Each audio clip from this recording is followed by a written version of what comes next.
British শাসনের বিরুদ্ধে যে বিদ্রোহ অনেক দিন আগে থেকে শুরু করেছিল, নেতাজি সুভাষচন্দ্র বসুর এই ইউরোপ থেকে এশিয়াতে আসার এই লম্বা সময়টা স্বাধীনতার শিলমোহরকে আরো তাড়াতাড়ি এগিয়ে দিল। এরপরে তো আরো এক লম্বা সময়, আরেক এক স্বর্ণ যুগ স্বাধীনতা সংগ্রামের ইতিহাসে শুরু হবে।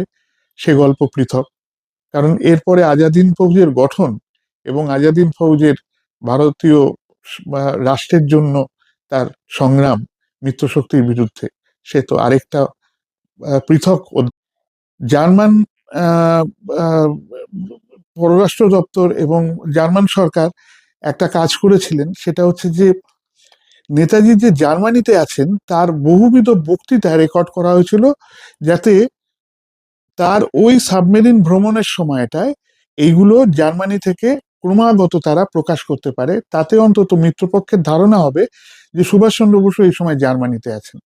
অর্থাৎ ভুল পথে চালিত করার জন্য বিপক্ষকে এই পরিকল্পনা নেওয়া হয়েছিল। তো নেতাজি সুভাষচন্দ্র বসু নাকি এই সাবমেরিনেতে 3 ঘন্টার বেশি ঘুমোতেন না।